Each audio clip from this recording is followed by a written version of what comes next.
Hello students, तो कैसे हैं। उम्मीद करता हूँ आप सब लोग अच्छे होंगे। जितने नए लोग हैं कृपया मेरे चैनल को सब्सक्राइब कर दें ताकि आने वाली हर वीडियो का नोटिफिकेशन आपको सबसे पहले मिले। तो चलो देखते हैं, आज हम पढ़ेंगे प्रश्नावली 3.4 क्लास 10 का 1 का 4 क्वेश्चन। तो सबसे पहले हम प्रश्न देख लेते हैं। कह रहा है कि निम्न समीकरणों के युग्म को विलोपन विधि तथा प्रतिस्थापन विधि से हल कीजिए। कौन सी विधि अधिक उपयुक्त है। इन दोनों समीकरणों को है ना विलोपन विधि और प्रतिस्थापन विधि से हल करना है और बताना है कि कौन सी विधि जो है अधिक उपयुक्त है। अधिक उपयुक्त मतलब क्या, जो हल करने में सरल लगे, है ना, जल्दी सरल हो जाए जो सवाल, वही तो विधि अधिक उपयुक्त होती है। तो चलो हम देखते हैं। इसको अभी ये बटा के रूप में है, इसको हम क्या करेंगे, समीकरण बनाएंगे तो सरल करके। तो यहाँ पे x बटा 2 है धन 2 बटा 3 बराबर -1 और यहाँ पर है x माइनस वाई बटा 3 बराबर 3।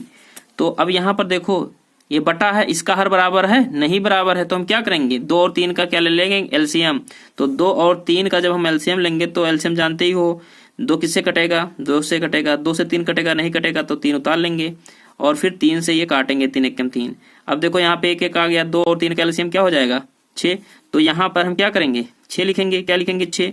अब 2 से हम क्या करेंगे 6 में भाग करेंगे, तो 2 का पढ़ा कितना बार पढ़ेंगे कि 6 कट जाए, 3 बार पढ़ेंगे। तो 3 से किसमें गुणा होगा, x में, तो क्या हो जाएगा 3x, है ना। धान लगाएंगे, 3 से हम किसमें भाग करेंगे 6 में, तो 3 का पढ़ा कितना बार पढ़ें कि 6 आ जाए, तो 3 दूनी 6, 2 बार हम पढ़ा पढ़ेंगे तो 6 कट जाएगा। तो 2 से किसमें गुणा करना पड़ेगा 2y में, तो 2 दूनी 4y हो गया, क्या हो गया 4y हो गया। फिर बराबर यहाँ पे लगा -1, तो यहाँ पर क्या आया निकल करके 3x धन 4y बटा 6, है ना, बराबर -1। अब यहाँ पर 1 के नीचे कोई हर है नहीं, इसका मतलब ये क्या है, अंश है। तो अंश के नीचे हम अगर कोई हर ना हो तो हम 1 लगा सकते हैं ना। अब क्या करेंगे, हम 1 का गुणा इन दोनों में करेंगे 1 से और फिर 6 से इसमें करेंगे, यानी कैची गुणा, है ना। 1 से इसमें करेंगे, 6 से इसमें करेंगे, तो 1 से इसमें करेंगे तो वही मान आएगा। आपको पता है कि जिस संख्या में अगर 1 से गुणा करते हैं तो वही संख्या प्राप्त होता है, तो 3x धन 4y वही प्राप्त होगा। और यहाँ पर 6 से -1 में करेंगे तो क्या हो जाएगा, बराबर -6 हो जाएगा। क्यों हो जाएगा, क्योंकि आप देख सकते हो कि छा किसमें है, किसी में है, इस छा के आगे कौन सा चिन्ह लगा है, कोई चिन्ह नहीं लगा, इसका मतलब प्लस है। और यहाँ पर क्या है, माइनस है ना। तो गुणा तो होगा 6 से 1 में, तो आप जानते हो कि प्लस और गुणे माइनस, प्लस और माइनस का गुणा क्या हो जाता है, माइनस ही होता है। तो यहाँ पे क्या लगेगा, माइनस लगेगा। अब हमको समीकरण ये क्या प्राप्त हो गया, प्राप्त हो गया है कि नहीं है। अब यहाँ पर क्या करेंगे, यहाँ पे थोड़ा हम रफ कर लिए हैं, तो अब ये क्या होगा, अब यहाँ पर हम उतारेंगे, इसको मान लिया समीकरण फर्स्ट। अब यहाँ पर है x माइनस वाई बटा 3 बराबर 3। अब ये इसके नीचे कोई नहीं है तो मैं 1 हर बढ़ा सकता हूँ, ये नियम होता है, ठीक है। और आपको पता है 1 और 3 का एलसीएम क्या होगा, 3 ही होगा ना। तो 1 से हम क्या करेंगे, 3 में हम भाग करेंगे तो कितना आएगा, 3 ही तो आएगा। 1 से हम 3 में भाग करेंगे तो 1 तिक्के 3, है ना, माइनस लगाएंगे 0 आएगा, 3 ही आएगा। अब 3 से किसमें गुणा करेंगे, x में, तो क्या हो जाएगा 3x, है ना। 1 का पढ़ा कितना बार पढ़ेंगे कि 3 आ जाए, तो 3 बार पढ़ेंगे 1 तिक्के 3, तो 3x आ गया। फिर -3 से हम किसमें भाग करेंगे 3 में, 3 का पढ़ा कितना बार पढ़ेंगे 3 आ जाए, 3 का पढ़ा 1 बार पढ़ेंगे, तो 1 से किसमें गुणा होगा y में, तो y ही रहेगा, इसके मान में कोई परिवर्तन नहीं होगा, बराबर क्या हो जाएगा 3, है ना। अब 3 के नीचे कोई हर नहीं तो मैं 1 हर बढ़ा सकता हूँ, तो क्या हो गया 3x माइनस वाई बटा 3 बराबर 3 बटा 1। अब क्या करेंगे हम, अब कैसे गुणा करेंगे, 1 से इसमें करेंगे और 3 से इसमें करेंगे, तो 1 से इसमें करेंगे तो इसके मान में कोई परिवर्तन होगा नहीं होगा, तो क्या हो जाएगा 3x माइनस वाई, है ना, बराबर 3 त्रिक का क्या हो जाएगा 9। ये क्या हो गया, समीकरण सेकंड हो गया। ये क्या हो गया, समीकरण सेकंड। यहाँ पे फर्स्ट है और ये क्या है, समीकरण सेकंड है। अब हम किस विधि से, चाहे जो विधि से हम हल करें पहले, तो मैं पहले हल करता हूँ प्रतिस्थापन विधि से। तो लिखते हैं, तो यहाँ हमने लिख लिया है किस विधि से, प्रतिस्थापन विधि से, है ना। तो यहाँ पे क्या करेंगे, इन 2 समीकरण है ना, पहला ये है और दूसरा ये है, तो इन 2 समीकरणों में से हम कोई एक समीकरण ले लेते हैं। तो हम समीकरण सेकंड लेते हैं, आप चाहो तो समीकरण फर्स्ट ले सकते हो, तो मैं सेकंड लेता हूं समीकरण। तो प्रतिस्थापन विधि से लिखेंगे समीकरण सेकंड से, है ना। तो क्या होता है 3x माइनस वाई बराबर क्या हो जाएगा 9, है ना। अब क्या होगा, इस विधि, इन दोनों समीकरणों को मैं किस विधि से हल कर रहा हूं, प्रतिस्थापन विधि से हल कर रहा हूं, ठीक है। अभी हम समझा रहे हैं, थोड़ा सवाल आपको बता दें। तो 3x माइनस वाई बराबर 9। अब हम क्या करेंगे, कोई एक चर रोक लेंगे, तो हम यहाँ पर क्या रोक रहे हैं, माइनस वाई रोक रहे हैं, बराबर 9 इधर है, इधर क्या है 3x के आगे कोई चिन्ह नहीं, इसका मतलब प्लस है, प्लस जो है बराबर के इधर जाएगा, तो क्या हो जाएगा, इसका चिन्ह बदल जाएगा, माइनस हो जाएगा, तो माइनस क्या हो जाएगा 3x। अब यहाँ पे क्या बचा बेटा, यहाँ पे y के आगे क्या है, माइनस है ना। तो यहाँ पर जब ऐसा कंडीशन आए कि केवल चर रहे तो चर के आगे क्या होना चाहिए, माइनस नहीं होना चाहिए, तो इधर ले जाओगे तो क्या हो जाएगा, ये माइनस हो जाएगा, माइनस यहाँ पे हो जाएगा 9 माइनस 3x, है ना। अब क्या होगा, -9 माइनस से इसमें गुणा होगा तो क्या होगा, y बराबर माइनस से इसमें गुणा होगा तो इधर 9 के आगे कोई चिन्ह नहीं है, इसका मतलब प्लस है। अब आप जानते हो कि माइनस, आप जानते हो कि प्लस और माइनस का गुणा क्या हो जाता है, माइनस ही होता है ना, -9। आप जानते हो माइनस गुणे माइनस क्या होता है, माइनस गुणे क्या होता है, माइनस गुणे माइनस क्या होता है, प्लस हो जाता है ना। तो यहाँ पे माइनस और माइनस क्या हो जाएगा, प्लस, और यहाँ पे हो जाएगा 3x, है ना। अब देखो बेटा, अब तो y का मान कितना आ गया, -9 + 3x, है कि नहीं है, कितना आ गया, 3x आ गया, है ना। y का मान कितना आ गया, -9 + 3x। अब इसको हम क्या मानेंगे, समीकरण थर्ड मानेंगे। क्या मानेंगे बेटा, समीकरण थर्ड।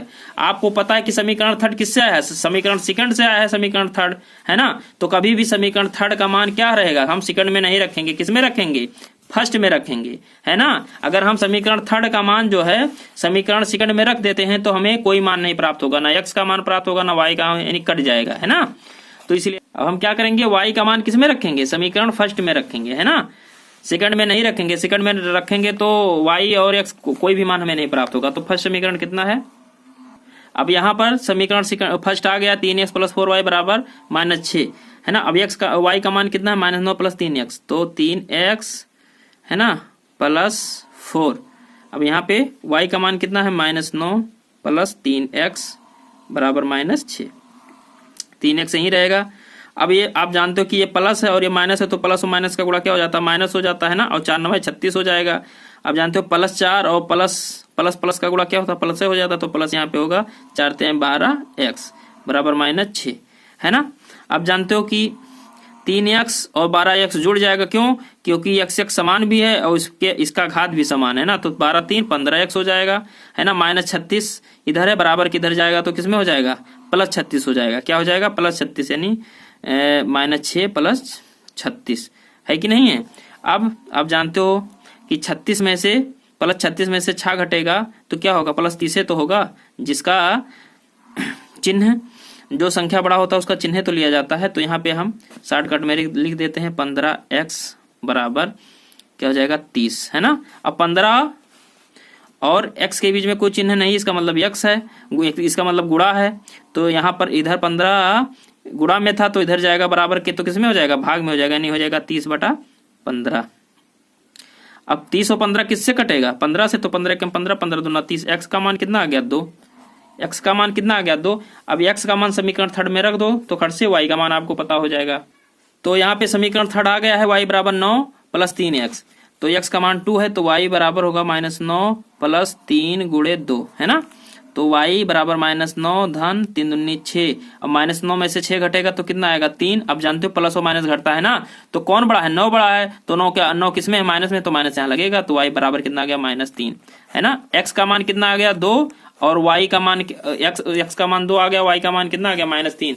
ये रहा प्रतिस्थापन विधि से। अब हम किस विधि से हल करेंगे, विलोपन विधि से हल करेंगे, है ना। तो विलोपन विधि में भी यही मान आना चाहिए, ये नहीं कि विलोपन विधि में दूसरा मान आया है, दूसरा मान आएगा तो खट से गलत हो जाएगा, ठीक है। तो हम चलते हैं विलोपन विधि पर। अब देखो यहाँ पर 3x + 4y विलोपन विधि से, है ना, विलोपन विधि से अब हम हल करेंगे दोनों समीकरणों को। 3x + 4y बराबर -6, 3x - y बराबर 9। अब देखो यहाँ पर किसी एक चर राशि को हम क्या करेंगे, गायब करेंगे, चाहे इसको गायब कर दे चाहे इसको गायब कर दे। तो यहाँ पर ये देखा जाता है कि इसका गुणांक, x का गुणांक 3 है और x का गुणांक 3 है, यानी दोनों का गुणांक क्या होना चाहिए, बराबर होना चाहिए। ये तो बराबर खैर है, ये बराबर है, नहीं है, तो यहाँ पर हमको ये मिल गया तो कोई दिक्कत नहीं है। अब हम इसको क्या कर देंगे, अब देखो यहाँ प्लस, इसके आगे 3x के आगे कोई चिन्ह नहीं है, 3x के आगे कोई चिन्ह नहीं है, इसका मतलब प्लस प्लस। तो आप जानते हो प्लस प्लस कभी कटता है, नहीं कटता, तो हम यहाँ क्या लिखेंगे, घटाने पर। क्या लिखेंगे, घटाने पर लिखेंगे, है ना। घटाने पर लिखेंगे तो ये प्लस है ना, ये यहाँ पे प्लस है, प्लस तो छिपा है। अब यहाँ पे घटाने पर लिखेंगे तो आप जानते हो कि ऐसा कंडीशन आता है, तो जब घटाने पर लिखते हैं तो क्या हो जाता है, प्लस और माइनस का गुणा हो जाता है। प्लस और माइनस का गुणा क्या होगा, माइनस, तो यहाँ पे क्या होगा, माइनस। तो ये वाला चिन्ह लिया जाएगा, ना कि ये वाला चिन्ह लिया जाएगा। अब जानते हो कि माइनस गुणे माइनस का गुणा क्या हो जाता है, प्लस हो जाता है, तो यहाँ पे क्या हो जाएगा, प्लस हो जाएगा। यहाँ पे क्या है, प्लस है। अब जानते हो प्लस और माइनस का क्या हो जाएगा, माइनस हो जाएगा। तो अब जानते हो 3x x समान, इसके घात भी समान है तो कट नहीं जाएगा, तो यहाँ पे क्या आ जाएगा, 0, और ये प्लस जुड़ जाएगा, तो 4y और +y कितना हो गया, +5y। अब जानते हो कि ये माइनस माइनस क्या हो जाता है, जुड़ता है तो माइनस ही रहेगा, 9 छक्के क्या हो जाएगा 15 हो जाएगा, है ना। अब 5y के बीच में कोई चिन्ह नहीं है, इसका मतलब क्या है, गुणा है, तो 5 गुणा में है तो y यहीं पे रहेगा, तो किसमें हो जाएगा, हर में हो जाएगा, है ना। तो यहाँ पे हो जाएगा 15/5, 5 त्यां 15 कट गया ना, y बराबर कितना आ गया -3। अब इस -3 का मान किस में रखना है, चाहे जो समीकरण में रख दो, है ना। तो यहाँ पे लिखते हैं y का, तो y का मान -3 है, समीकरण यहाँ पे सेकंड में हमने रखा है, आप चाहो तो फर्स्ट में रख सकते हो, कोई दिक्कत नहीं है, यह है विलोपन विधि, है ना। तो क्या करते हैं, तो 3x माइनस y का, यहाँ पे y का मान क्या है -3, तो यहाँ पे ब्रैकेट लगेगा -3 बराबर 9। आप जानते हो, है ना, आप जानते हो कि माइनस और माइनस का गुणा क्या हो जाता है, प्लस हो जाता है। आप जानते हो यहाँ पे 3x है, ये माइनस है, ये माइनस का गुणा हो जाएगा तो क्या हो जाएगा +3 बराबर 9, है ना। 3x रहेगा, आप जानते हो +3 है, 9 के बराबर किधर जाएगा तो माइनस में हो जाएगा 9 -3। अब जानते हो 9 के आगे कोई चिन्ह नहीं, इसका मतलब प्लस है, प्लस माइनस क्या होता है, घटता है, तो 9 में से 3 घटाएंगे तो 6 होगा, है ना। और यहाँ पे कोई चिन्ह क्यों नहीं लगा, क्योंकि प्लस का चिन्ह लगाया नहीं जाता है। 3x, 3 और x के बीच में कोई चिन्ह इसका मतलब नहीं है, तो यहाँ पे गुणा है तो x यहीं पे रहेगा, तो 3 इधर जाएगा तो बटा में हो जाएगा 6/3, 3 1 3, 3 दूनी 6, x का मान कितना आ गया 2, है ना। x का मान क्या आ गया 2, और यहाँ पर y का मान क्या आ गया -3। तुरंत आपको विलोपन विधि से ये हल तुरंत प्राप्त हो गया। हमें तो विलोपन विधि अधिक उपयुक्त लगता है, आप कमेंट करके बताएं कि आपको कौन सा विधि अधिक उपयुक्त लगता है। तो उम्मीद है ये वीडियो पसंद आएगा, और अगर पसंद आया तो मेरे चैनल को सब्सक्राइब करिए, लाइक करिए, ताकि मैं कभी भी वीडियो अपलोड करूं, वैसे तो मैं डेली क्लास लेता हूं, तो आपके पास सबसे पहले नोटिफिकेशन पहुंच जाए। मिलते हैं नेक्स्ट वीडियो में, तब तक के लिए जय हिंद, वंदे मातरम।